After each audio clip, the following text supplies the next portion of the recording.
Ya, shalom saudara-saudara. Hari ini kita berselancar dalam kebenaran dalam seri kitab Matius yang sekarang telah sampai Matius pasal 57 sampai ayat yang ke-75. Saya bacakan firman Tuhannya bagi kita semua, dan demikian firman Tuhan.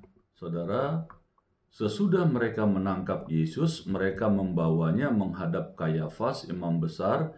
Di situ telah berkumpul ahli-ahli Taurat dan tua-tua, dan Petrus mengikuti dia dari jauh sampai ke halaman imam besar.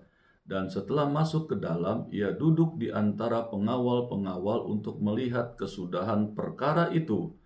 Sementara itu, Petrus duduk di halaman, maka datanglah seorang hamba perempuan kepadanya. Katanya, "Engkau juga selalu bersama-sama dengan Yesus orang Galilea itu." Tetapi ia menyangkalnya di depan semua orang. Katanya, "Aku tidak tahu apa yang kau maksud." Ketika ia pergi ke pintu gerbang, seorang hamba lain melihat dia dan berkata kepada orang-orang yang ada di situ, "Orang ini bersama-sama dengan Yesus orang Nazaret itu." Dan ia menyangkalnya pula dengan bersumpah, Aku tidak kenal orang itu." Tidak lama kemudian, orang-orang yang ada di situ datang kepada Petrus dan berkata, "Pasti engkau juga salah seorang dari mereka, itu nyata dari bahasamu." Maka mulailah Petrus mengutuk dan bersumpah, "Aku tidak kenal orang itu." Dan pada saat itu berkokoklah ayam, maka teringatlah Petrus akan apa yang dikatakan Yesus kepadanya, "Sebelum ayam berkokok, engkau telah menyangkal aku 3 kali." Lalu ia pergi dan menangis dengan sedih. Ya saudara, ini dari perikop ini dijelaskan bagaimana Petrus yang begitu sangat mengasihi Yesus dan pernah menyatakan di perikop sebelumnya. Kalau saudara pernah pernah menonton video ini, dijelaskan ketika Tuhan Yesus menyatakan bahwa dia akan ditangkap dan para murid-muridnya akan pada lari semua. Dan ketika mendengar perkataan itu, maka Petrus menyatakan bahwa dia tidak akan pernah lari dan meninggalkan gurunya. Tetapi Yesus memberikan nubuatan kepada Petrus untuk murid-muridnya mendengar pernyataan itu. Dikatakan, "Sebelum ayam berkokok, engkau telah menyangkal aku 3 kali." Dan saudara-saudara, dari pernyataan ini bisa dilihat bahwa Yesus adalah Tuhan yang memang menyatakan dia adalah Tuhan. Dia menyatakan satu nubuatan yang tidak mungkin manusia mudah dapat menyatakan hal-hal yang akan datang, yang akan terjadi dengan demikian tepatnya. Saudara-saudara, jadi kalau kita membaca perikop ini, kita dapat melihat ya saudara-saudara, di dalam tulisan ini betapa hal-hal yang kurang baik ini dituliskan ya, di mana Petrus dikatakan menyangkal gurunya. Dan bagian ini menjadi penting saudara di Injil kitab Markus, yang dimana kita percaya itu adalah tulisan-tulisannya adalah bahan dari khotbah-khotbah Petrus yang dituliskan oleh Markus. Jadi dari perikop ini Petrus mau menjelaskan sejauh itu Yesus dapat mengampuni, Yesus mengampuni. Dan itu Petrus sendiri mengalami ketika Petrus menyangkalnya pada saat mengalami masalah.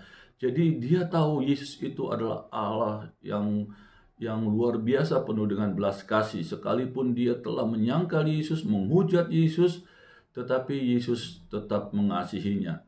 Nah saudara-saudara, faktanya bahwa masalah yang dihadapi Petrus dapat terjadi saudara pada orang yang sangat gagah berani ini saudara. Semua murid yang lain lari, kenyataan yang terjadi saudara. Hanya Petrus sendiri yang tidak. Memang apa yang dikatakan Petrus bahwa dia tidak takut dan dia akan terus bersama dengan gurunya, itu dia buktikan saudara. Dengan apa? Dengan dia mengikuti Yesus ke rumah imam besar, di mana dijelaskan bahwa Petrus masuk ke dalam rumah imam besar, karena rumah imam besar itu besar sekali, dan dikatakan dia sampai di ruang tengah saudara, di mana dia ternyata mengikuti Yesus. Jadi ketika Petrus memasuki halaman rumah imam besar, itu dilakukan bukan sembarang saudara.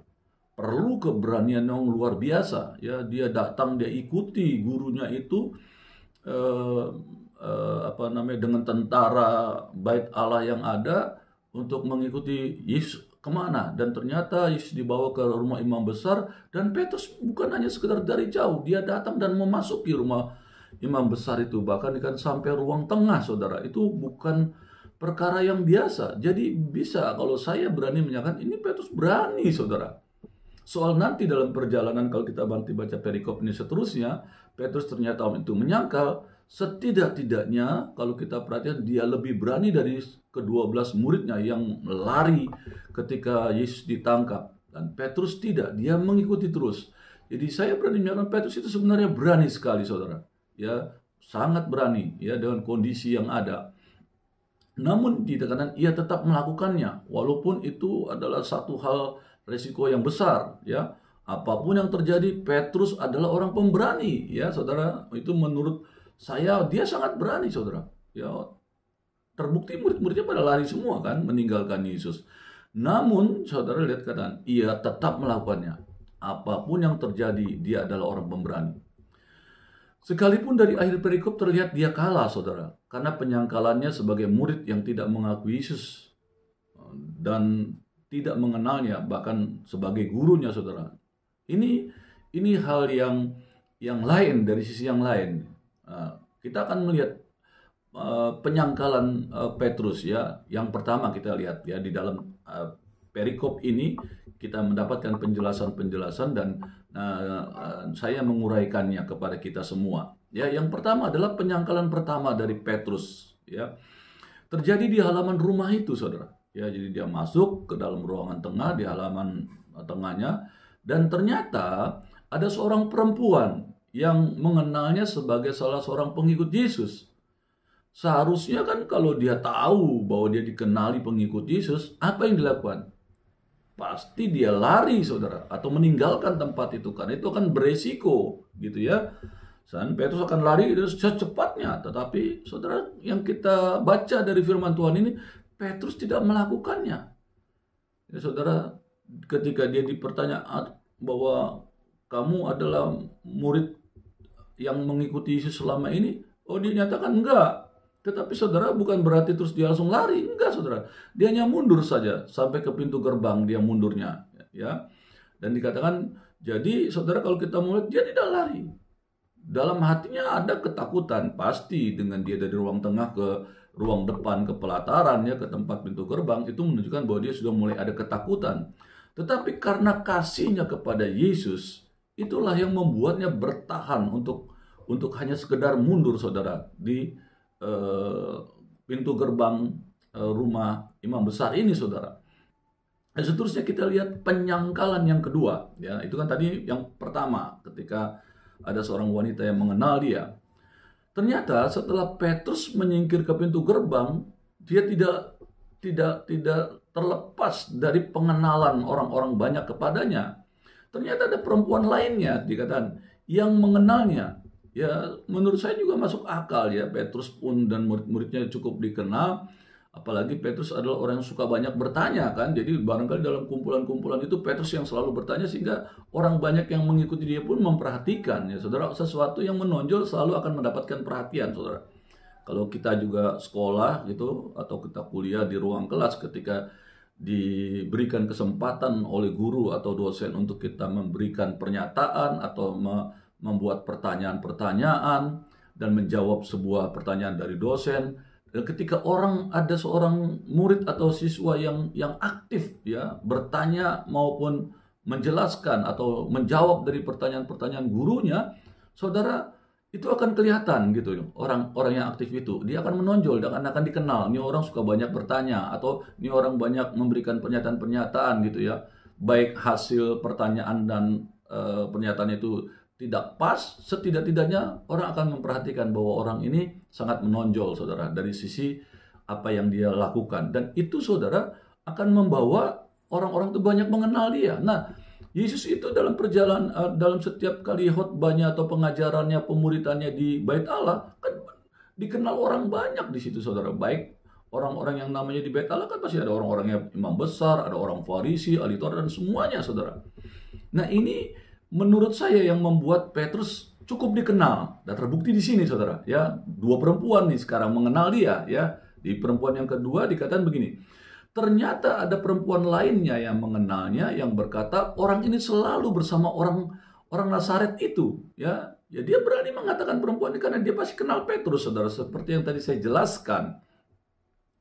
Dan Petrus ternyata menyangkal lagi dan bersumpah bahwa aku tidak mengenal orang itu.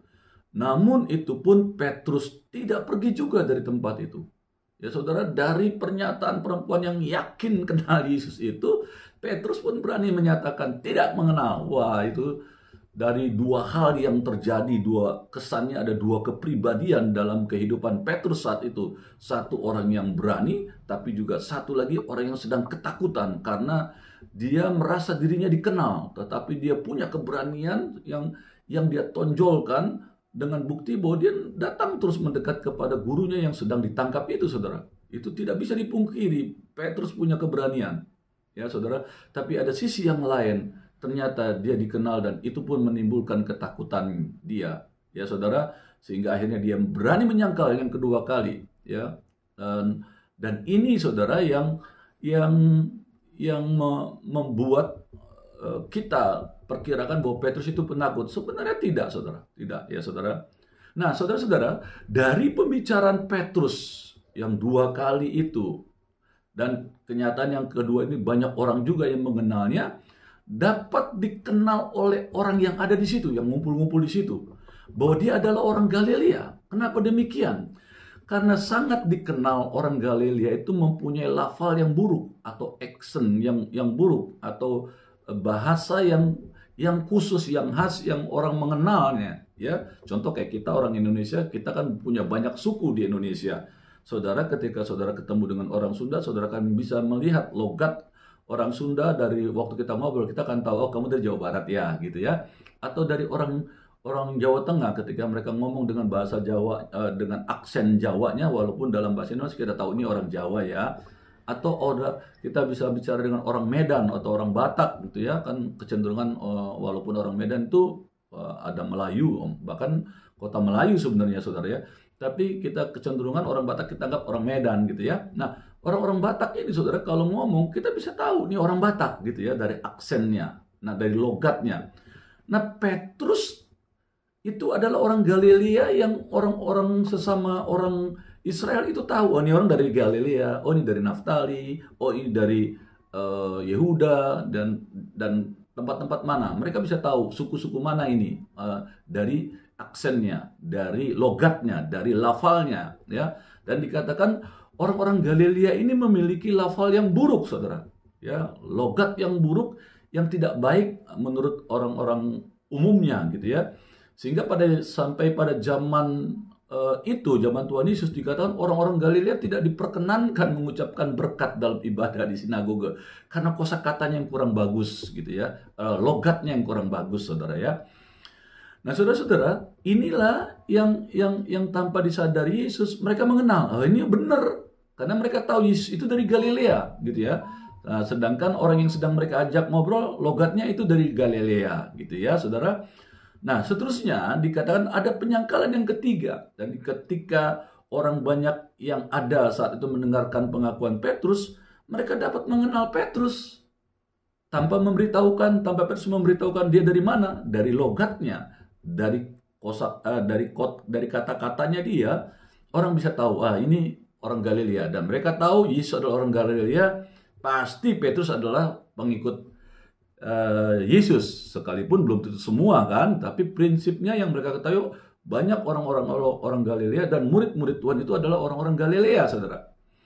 Ya, saudara, karena Yesus pun mereka ketahui dari Galilea. Nah, saudara, akibatnya Petrus menyangkal yang lebih dari bersumpah, gitu ya. Dia sudah menyangkal, lebih dari itu dia bersumpah bahkan. Sudah itu apalagi dia mengutuk Yesus. Udah dia bersumpah, mengaku tidak mengenalnya, bersumpah gitu dengan mengenalnya dia dengan Yesus. Bahkan dikatakan dia mengutuk, saudara. Dikatakan, aku tidak mengenal orang itu. Dan bahkan dikatakan dalam perkataan itu ada kutukan yang keluar kepada Tuhan Yesus gitu ya. Nah, saudara-saudara, dan setelah itu saudara, firman Tuhan menuliskan pada waktu dia menyangkal yang ketiga kali bahwa aku tidak mengenalnya, bahkan bersumpah serta mengutuk, seketika itu juga setelah ketiga kali dia menyangkal, maka dikatakan berkokoklah ayam, dan ketika ayam berkokok, maka teringatlah Petrus akan perkataan Yesus sebelumnya, bahwa Petrus akan menyangkali Yesus 3 kali sebelum ayam berkokok. Saudara-saudara, ada sedikit yang bisa saya jelaskan tentang ayam berkokok, saudara. Begini, sebenarnya saudara, ini akan menjadi sebuah pertanyaan juga, saudara. Karena ada suatu peraturan, saudara, dalam hukum Yahudi pada zaman itu yang mengatakan bahwa tidak dibenarkan, ya, menurut hukum Yahudi nih, saudara ya, memelihara ayam di kota suci. Sebab mereka dapat mencemari benda-benda suci. Ya, saudara tahu kalau namanya ayam, burung itu ya, saudara, dia akan berterbangan, saudara. Ya, kalau burung masih bisa ditaruh di dalam sangkar, saudara, ditangkap lah. Kalau ayam kan gede, kalau banyak kotorannya banyak, bau, dan itu bisa membuat kekotoran yang lain, saudara, baik ditangkap maupun dilepas. Sehingga ada ketentuan pada zaman itu, hukum Yahudi tidak dilarang memelihara ayam di kota suci, ya, karena itu jadi hal yang bisa menajiskan kota suci yang ada. Sebab melalui kotoran-kotorannya dia akan mencemari benda-benda suci, ya saudara. Ini yang menunjukkan bahwa sebenarnya ayam di wilayah itu harusnya tidak ada. Seharusnya tidak ada ayam. Tapi kalau sampai ada, berarti ada orang-orang yang melanggar memelihara ayam di wilayah kota suci itu, saudara. Sehingga terjadilah ayam itu berkokok, ya. Tetapi kemungkinan yang lain adalah, saudara, pada zaman itu, ini berdasarkan sejarah, tetapi dapat dijawab secara real, ya, saat itu di Israel yang sedang dijajah oleh Roma, dikatakan setiap pukul 3, saudara, ada pergantian pengawal Romawi di Menara Antonia, ya, di wilayah di Yerusalem itu, di kota Yerusalem. Dan tanda pergantian pengawal Romawi itu adalah melalui tiupan trompet. Artinya sudah jam 3 ganti tentara yang menjaga. Jadi ada pergantian pengawal, saudara, di Yerusalem yang ada itu.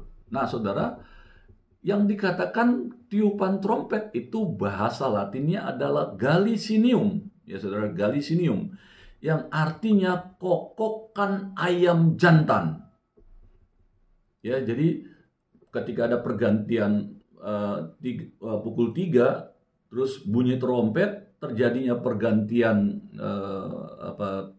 pengawal Romawi atau tentara Romawi dari yang menjaga sekian waktu diganti dengan tentara yang baru, saudara. Itu ada trompet yang berbunyi, tanda itu sudah ada pergantian, Gallicinium. Nah, itu diperkirakan jam 3 pagi, saudara.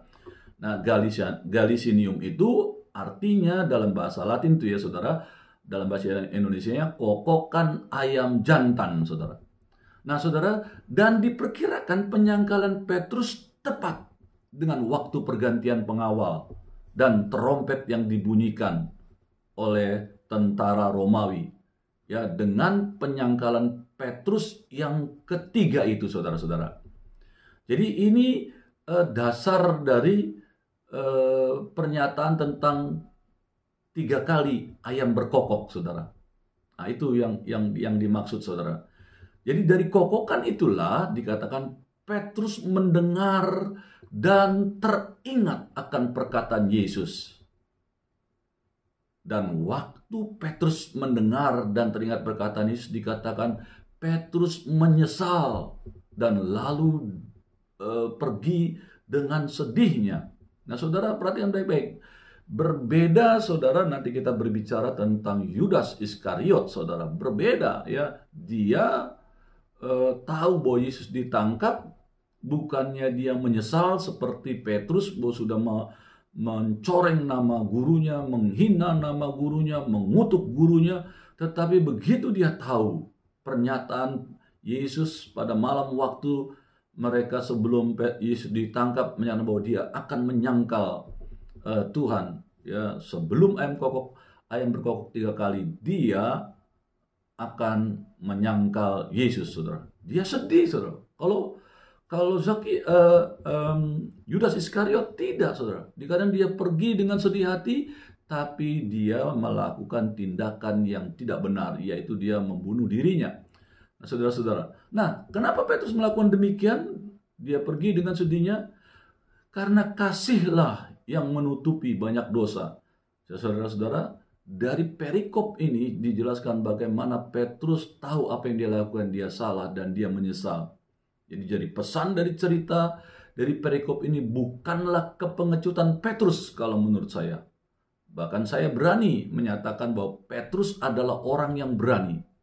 Karena hanya dia sendiri yang mengikuti Yesus sampai penyangkalannya yang ketiga. Suatu keberanian yang tidak sembarang, saudara. Karena terbukti ke-12 muridnya tidak ada yang mengikut dia atau dengan sendiri-sendiri memperhatikan Yesus ketika ditangkap dan mengikuti. Tidak ada ayat yang menjelaskan itu kecuali Petrus ini, saudara, dalam perikop ini. Jadi saya berani menyatakan Petrus bukan penakut, ya saudara. Kondisi yang ada dari penjelasan 3 kali dia menyangkal itulah yang membuat dia sepertinya penakut, saudara, ya. Walaupun itu adalah bagian dari keberanian dia ada di tempat di mana Yesus sedang disidang. Jadi suatu keberanian yang luar biasa, saudara. Di mana para murid yang lainnya berlarian tidak ketahuan kemana, saudara, dia tetap ada di sana. Tapi ketika dia tahu, dia menyangkal, dia mengutuk Yesus, bersumpah bahkan tidak mengenal Yesus, dia sadar.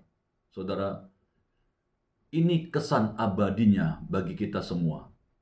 Bukanlah kepengecutan Petrus yang kita mengerti dari firman Tuhan, atau yang saya mengerti dari kebenaran firman Tuhan ini, melainkan kasih Petrus kepada Tuhan sampai dia harus mengikuti Yesus dan mengalami hal yang kita baca hari 3 kali penyangkalan karena dia terus mau mendekati Yesus. Bukankah demikian kita orang percaya ketika kita terus mengikuti Yesus, dengan sungguh-sungguh mengikuti Yesus? Banyak aniaya, walaupun sekarang aniaya secara langsung, khususnya di negara kita ini tidak secara langsung kita mengalami aniaya karena kepercayaan kita kepada Kristus, tapi banyak aniaya-aniaya yang lain, saudara, yang kita alami ketika kita percaya Yesus.